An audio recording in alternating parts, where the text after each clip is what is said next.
तो hello everyone, D2D का अनुमानित जो दिन है एग्ज़ाम होने का वो 29 को है। उसके अकॉर्डिंग हम लोग का एग्ज़ाम होने में अभी 5 या 6 दिन बाकी है, ठीक है। क्योंकि 28 तक ही पढ़ सकते हैं और 28 तक भी नहीं, हम लोग 27 तक ही पढ़ सकते हैं। 28 को तो तैयारी करना स्टार्ट कर देंगे, डर भी रहेगा कि एग्ज़ाम कैसे जाना है, तो 27 तक हम लोग पढ़ सकते हैं। तो लास्ट 5 या 6 दिन बचा हुआ है। अब इस 5 या 6 दिन में हम लोग ऐसा क्या पढ़ें कि हम लोग का अभी जो रिजल्ट आ सकता था थोड़ा सा उससे और अच्छा कर पाएँ, ठीक है। तो आप लोग इस वीडियो को देख रहे हैं तो आप लोग का कुछ ना कुछ फायदा होना चाहिए। तो देखिए, अभी आप लोग जो स्टूडेंट यहाँ इस वीडियो को देख रहे हैं, हम 3 टाइप में आप लोग को 3 कैटेगरी में बांट रहे हैं, ठीक है। अब आप लोग को खुद में ये देख लेना है कि आप लोग किस कैटेगरी में आ रहे हैं। स्टूडेंट ए, जो अभी तक कुछ भी नहीं पढ़े, मतलब हल्का फुल्का पढ़े लेकिन कुछ खास नहीं पढ़े, ठीक है। स्टूडेंट बी, जो आधा चैप्टर किए हैं, मतलब मेन कुछ चैप्टर कर लिए हैं, अच्छे से किए हैं उसको, ठीक है। और स्टूडेंट सी, जो सारे चैप्टर्स को कर लिए हैं लेकिन अब उनको समझ में नहीं आ रहा कि आगे क्या करें। तो देखिए, आप तीनों के लिए हम अलग अलग चीज बताएंगे, तो आप लोग अपने आप को उस जगह पे रखिए और देखिए कि किस जगह पे आप फिट बैठ रहे हैं। जो स्टूडेंट सी है, जो पूरा सिलेबस कवर कर चुका है, ठीक है, आप लोग पूरा फुल सिलेबस को पढ़ चुके हैं, जितना पढ़ना चाहिए, जितना सिलेक्शन मिल जाना चाहिए, फुल सिलेबस आप लोग अच्छे से कवर कर चुके हैं, लेकिन आप लोग को समझ में नहीं आ रहा कि अब करना क्या है। तो देखिए, भले ही फुल सिलेबस कंप्लीट कर चुके हैं, लेकिन ये जो 4-5 दिन ये बहुत ही इंपॉर्टेंट है। अगर इसमें थोड़ा इधर उधर हुए तो आप लोग फुल सिलेबस पढ़ के भी बहुत सारा क्वेश्चन को गलत कर दीजिएगा, निगेटिव मार्किंग में चल जाएगा, सिलेक्शन नहीं भी हो सकता है। तो इसीलिए 4-5 दिन बहुत ही इंपॉर्टेंट है। और इसको आप लोगों को किस तरीके से यूज करना है, आप लोग को ये तो याद होना चाहिए कि आप लोग पूरा सिलेबस कंप्लीट किए हैं, तो पूरा चैप्टर याद होगा कि कौन सा चैप्टर पढ़े हैं। अब फर्स्ट और सेकंड सेमेस्टर का सिलेबस या D2D का जो सिलेबस उसको एक पेज में लिखिए और एक एक करके उसको रिवीजन कीजिए। जो 2022 और 21 का मॉक टेस्ट है, देखिए 21-22 का सिलेबस चेंज हुआ है, कुछ चैप्टर हटा है, कुछ चैप्टर आ रहा है, ठीक है। जैसे कि नॉन कन्वेंशनल सोर्स लेजर उजर, जो डिप्लोमा का सिलेबस तो वो ऐड हो गया है। तो क्या कीजिए, 2021 और 22 का क्वेश्चन को आप लोगों को किस तरीके से सॉल्व करना है। भले ही आप लोग सॉल्व किए हैं, लेकिन फिर भी एक बार एक पेज लीजिए जिसमें 1 से 150 तक में आप लोग 1 2 3 4 करके लिखिए। सारे क्वेश्चंस का क्या ऑप्शन आपको लग रहा है वो देखिए, और उसके बाद उसको आंसर की से मिलाइए और देखिए आपका स्कोर कितना आ रहा है। सबसे पहला काम तो ये कीजिए। दूसरा काम ये कीजिए कि देखिए 4-5 दिन बचा हुआ है, कहां कहां कौन सा चैप्टर आपको नुकसान दे रहा है, ठीक है। जो आपको लगता है कि आप पढ़े हुए हैं लेकिन फिर भी आपको नुकसान कर रहा है, आपका मार्क्स कट जा रहा है, तो उसको एक बार अच्छे से रिवीजन कीजिए, ठीक है। जो चैप्टर आपको नुकसान दे रहा है उसको अच्छे से रिवीजन कीजिए, और जिस पे आपका एकदम कॉन्फिडेंस है उसको सबसे लास्ट में जाके देख लीजिएगा। जो आपका, जैसे कि बहुत किसी का डिफरेंशिएशन बहुत स्ट्रांग होगा, बहुत किसी का ऑप्टिक्स स्ट्रांग होगा, मैकेनिक्स स्ट्रांग होगा, केमिस्ट्री में polymers metal and alloys strong होगा, तो उसको लास्ट में देखिएगा। जो अभी फिलहाल के लिए आपको कुछ नहीं आ रहा, जो चैप्टर जो बार बार आपको नुकसान दे रहा है, जो आपका वीक है, उसको आप लोग ज्यादा फोकस कीजिए। साथ ही साथ क्वेश्चंस का प्रैक्टिस भी कीजिए, ठीक है। और जो बोले 21 और 22 का, तो उसको मिला के देखिएगा कि आपका स्कोर कितना आ रहा है, ठीक है, सेफ स्कोर है कि नहीं है, ठीक है। मतलब इमेजिन कीजिए कि पिछले बार देते हैं आप इतना पढ़ के, तो आपका सिलेक्शन होता कि नहीं होता, ठीक है। और अगर सही सेफ स्कोर आ रहा है तो कोशिश कीजिए कि और 10 से 20 नंबर एक्स्ट्रा हम पढ़ लें, ताकि एग्जाम में थोड़ा सा वो फायदा करे, ठीक है। अब जो स्टूडेंट बी है, आप लोग कुछ चैप्टर्स तो पढ़े ही होंगे, कुछ चैप्टर्स, तो वो जो चैप्टर है इतना इंश्योर कर लीजिए कि वो जो चैप्टर, जैसे कि आप डिफरेंशिएशन पढ़े हैं बहुत अच्छे से मैथ्स में, या बाइनोमियल थ्योरम पढ़े हैं, केमिस्ट्री में कुछ चैप्टर पढ़े हैं, तो वो जो चैप्टर आप हल्का फुल्का पढ़े हैं, जिसको आप में लगता है कि हाँ थोड़ा सा ठीक ठाक है, उससे ये इंश्योर कर लीजिए कि आपका मार्क्स नहीं कटना चाहिए। कम से कम 35-30 नंबर का तो क्वेश्चन का पढ़े ही होंगे आप, तो 35-30 मार्क्स का क्वेश्चन आपका नहीं कटना चाहिए, ये आप इंश्योर कर लीजिए। आपको आगे थोड़ा सा और भी कुछ बताएंगे, जो ए वालों के लिए बताएंगे, उसको आप लोग भी फॉलो कीजिएगा। जो ए मतलब जो अभी तक कुछ भी नहीं पढ़े हैं, ऐसे स्टूडेंट जिनका अभी तक कुछ भी लग रहा है कि नहीं निकालना चाहते हैं लेकिन कुछ भी नहीं पढ़े हैं। देखिए, वीडियो देखता तो बहुत कोई है पर फॉलो बहुत कम कोई करता है, ठीक है। तो अगर आप लोग इस चीज को फॉलो कर पाएंगे तो आप लोगों को डेफिनेटली रिजल्ट देखने को मिलेगा। देखिए, मैथ्स में जो सबसे ज्यादा स्कोरिंग चैप्टर होता है वो फंक्शन है, डिफरेंशिएशन है, एप्लीकेशन ऑफ डेरिवेटिव है, वेक्टर है और ट्रिगो है। ये उनके लिए बोल रहे जो कुछ नहीं पढ़े, ठीक है। देखिए, और भी चैप्टर है, जैसे कि पार्शियल फ्रैक्शन, आप लोग बोलिएगा सर पार्शियल फ्रैक्शन से भी आता है, लॉगरिथम से भी आता है, फिर बाइनोमियल थ्योरम से भी आता तो बहुत किसी से है, पूरा चैप्टर पूरा सिलेबस है। ये लास्ट 4-5 दिन में आप किसको पढ़ के सिलेक्शन ले सकते हैं, उसको ज़्यादातर फोकस कीजिए। मैथ्स में इतना चैप्टर को आप लोग फोकस कीजिए ट्रिगो तक, और अगर टाइम मिल रहा है तो पार्शियल फ्रैक्शन, लॉगरिथम और बाइनोमियल पे भी फोकस कीजिए। अगर इतना कीजिएगा तो देखिए फंक्शन से 5 क्वेश्चन, 4 से 5 क्वेश्चन, डिफरेंशिएशन, एप्लीकेशन, डेरिवेटिव का मिला के 10 क्वेश्चन, ट्रिगोनोमेट्री में 4 से 5 से ज्यादा ही क्वेश्चन आ जाता है, वेक्टर से 3 से 4 क्वेश्चन। देखिए 10, 5, 15, 5, 20, 24, ठीक है। अच्छा से अगर पूरा अच्छे से कर लेते हैं इसको तो आपको 25 से 30 नंबर देखने को मिल जाएगा, ठीक है।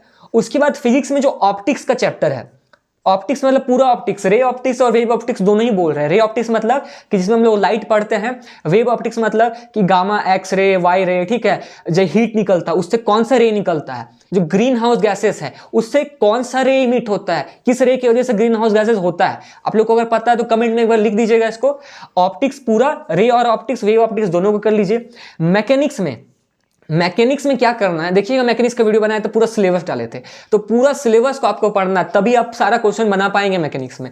मतलब कि स्टार्टिंग से एंड तक, सर्कुलर मोशन से एसएचएम, ऑसिलेशन, उसके बाद प्रोजेक्टाइल मोशन, फिर थर्ड जो आपका होता है रिकॉइल, थर्ड लॉ से जो होता है रिकॉइल वेलोसिटी, ये सारा टॉपिक, सारा लॉज ऑफ मोशन को पढ़ लीजिए, पूरे अच्छे से मैकेनिक्स को कवर कीजिए, क्योंकि 4 से 5 क्वेश्चन इस चैप्टर से भी पूछ लेता है, ठीक है। प्रॉपर्टीज ऑफ मैटर में क्या क्या पढ़ना है, इलास्टिसिटी, प्लास्टिसिटी तो आता ही आप लोग को, surface tension, viscosity, what is the ऐसा यूनिट ऑफ सरफेस टेंशन, फिर सरफेस टेंशन का डायमेंशन क्या होता है, ठीक है। जो मेरा वाटर ड्रॉपलेट छोटा दिखता है किसकी वजह से दिखता है, सरफेस टेंशन की वजह से दिखता है, ठीक है। सरफेस कॉन्टेक्ट एंगल क्या होता है, कॉन्टेक्ट एंगल क्या होता है मरकरी का, ठीक है। ये सारा चीज आप लोग देख लीजिए। और viscosity, Newton's law of viscosity, viscosity, coefficient of viscosity का ऐसा यूनिट क्या होता है। प्रॉपर्टीज ऑफ मैटर में भी अच्छा से अच्छा क्वेश्चन आ जाता है, ठीक है। हीट में क्या देखना आप लोग को, हीट में देखना है कि हीट और टेम्परेचर में क्या डिफरेंस होता है। देखिए मानते हैं कि ये क्वेश्चन आएगा नहीं कि टेम्परेचर डिफरेंस बताओ, पर वो बेसिक है, बेसिक को जान लीजिएगा तो थोड़ा सा उस टाइप का क्वेश्चन आप लोग सॉल्व कर पाइएगा, ठीक है। हीट का पूरा सिलेबस मेरे से सुन लीजिए, ठीक है। हीट हो गया, उसके बाद Fourier laws, Fourier law of heat conduction, Fourier law of convection होता है जो होता है मेरा फूरियर लॉ ऑफ कंडक्शन। हाँ, उसके बाद क्या होता है कोफिशिएंट ऑफ थर्मल कंडक्शन, वो हो गया। Linear expansion, areal expansion, superficial expansion उसी को बोलते हैं हम लोग, वॉल्यूम एक्सपेंशन, ये सारा चीज देख लीजिए, क्योंकि क्वेश्चन आप लोग देखे होंगे कि जो 2022 का फिजिक्स का क्वेश्चन था उसमें सबसे पहले जो क्वेश्चन था वो लीनियर एक्सपेंशन से था, बहुत आसान क्वेश्चन था। बच्चा को अगर फॉर्मूला याद हो जाएगा तो ये हीट चैप्टर आप लोग को 4 से 5 क्वेश्चन या 3 से 4 क्वेश्चन आराम से देके जाएगा। बस आप लोग को झुनझुन वाला उठाइए, उससे अच्छे से पढ़ लीजिए हीट का चैप्टर, ठीक है। और इलेक्ट्रोस्टैटिक, इलेक्ट्रोस्टैटिक भी बहुत ही इंपॉर्टेंट चैप्टर है। इलेक्ट्रोस्टैटिक में क्या आता है, इलेक्ट्रोस्टैटिक में आपको electric field, intensity of electric field, इसमें वेक्टर क्वांटिटी, स्केलर क्वांटिटी कौन सा है इलेक्ट्रोस्टैटिक में। उसके बाद आपका कैपेसिटेंस का ऐसा यूनिट क्या होता है, पैरेलल प्लेट कैपेसिटर, ठीक है। इलेक्ट्रिक फील्ड इन इक्वेटोरियल लाइन, एक्सियल लाइन, उसके बाद एक और होता है आपका इक्विपोटेंशियल सरफेस। ये सारे चीज को नोट कर लीजिए और इसी पॉइंट पे सबसे ज्यादा फोकस कीजिए। आप लोग को ये सारा चैप्टर भी यहां से 20 से 25 नंबर दे के जाएगा, ठीक है। अब देखिए केमिस्ट्री में ये सब उनके लिए बोल रहे हैं जो कुछ नहीं पढ़े हैं या हल्का फुल्का पढ़े, इस चैप्टर को तो करना ही करना है आपको, ठीक है। अगर आप लोग D2D में सिलेक्शन लेना चाहते हैं तो लास्ट तक देखिएगा, आप लोगों को कुछ कुछ एक्स्ट्रा चीज बताएंगे। Metal and alloys, metal and alloys से अलॉयज किसका क्या होता है, जैसे कि गन मेटल, ठीक है, बेल मेटल।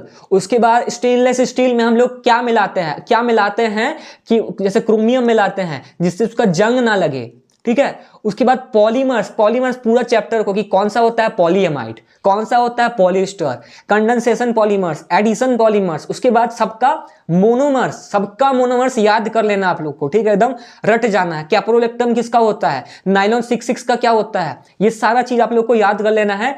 इलेक्ट्रोकेमिस्ट्री में क्या करना है, देखिए इलेक्ट्रोकेमिस्ट्री में आप लोग को करना है वीक इलेक्ट्रोलाइट्स कौन सा होता है, स्ट्रॉन्ग इलेक्ट्रोलाइट्स कौन सा होता है, फिर सेल कर लीजिएगा थोड़ा मोड़ा। नर्नेस्ट इक्वेशन अगर देख सकते हैं तो देख लीजिएगा, ठीक है, हल्का सा देख लीजिएगा हो जाएगा, ठीक है। नर्नेस्ट इक्वेशन इलेक्ट्रोकेमिस्ट्री में weak electrolyte, strong electrolyte, electrolysis का प्रोसेस देख लीजिएगा, ठीक है। फिर कौन सा इलेक्ट्रोलाइट्स का एग्जांपल होता है, आप लोग देखे होंगे कि इलेक्ट्रोलाइसिस से क्या कोरोजन से हम लोग को क्या मिलता है, हेल्प मिलता है, तो ये चीज देख लीजिएगा। एटमॉस्फेयर, एटमॉस्फेयर में क्या क्या देखिए, जो टोपोस्फेयर रहता है, स्ट्रेटोस्फेयर रहता है, ठीक है। सबसे गर्म लेयर कौन सा रहता है, थर्मोस्फेयर रहता है। उसी तरह सबसे ठंडा, जैसे पिछले साल 2022 में देखे होंगे कि जो सबसे ठंडा लेयर रहता है वो क्या होता है, तो इन्वायरमेंटल एटमॉस्फेयर देख लीजिएगा, ठीक है। Pollution, air pollution, water pollution, green house gases किसके वजह से होता है, और CO2 जैसे कि NO2 या SO2 इसकी वजह से होता है। उसके बाद ग्रीन हाउस गैसेस का इफेक्ट, ये NO2 SO2 इससे क्या होता है, जो मेरा एसिड रेन होता है इसकी वजह से होता है, NO2 SO2 की वजह से। ग्रीन हाउस गैसेस का कौन सा मेन रीजन है, जैसे CO2 रहता है। फिर इसी तरीके से क्या क्या ग्रीन हाउस गैसेस को मेरा करता है, उसमें हेल्प करता है ग्रीन हाउस गैसेस में, ये ग्लोबल वार्मिंग में क्या क्या हेल्प करता है, कौन सा गैसेस, ठीक है। उसके बाद जैसे कि क्लोरोफ्लोरोकार्बन, इस क्या करता है, क्लोरोफ्लोरो, आप लोग जैसे नाम सुन के आप लोग को पता चल जाना चाहिए कि क्लोरोफ्लोरोकार्बन क्या करता है, ओजोन लेयर को डिप्लीशन कर देता है, ठीक है। उसके बाद ओजोन लेयर पाया कहां जाता है, ये सारा क्वेश्चन। एटॉमिक स्ट्रक्चर में क्या देखना है वो देखिए। एटॉमिक स्ट्रक्चर में अफबाउ प्रिंसिपल सबसे पहले इसीलिए बोल रहे हैं क्योंकि क्वेश्चन आता है इससे। अफबाउ प्रिंसिपल मतलब कि इलेक्ट्रॉनिक कॉन्फ़िगरेशन 1s2 2s2 जो हम लोग पढ़ते थे, इसमें कुछ कुछ एक्सेप्शन होता था, वो एक्सेप्शन आप लोग देख लीजिए कि कहां कहां से है। बस 1 से 30 तक का देखिएगा, 1 से 30 तक का ही पूछेगा, ठीक है।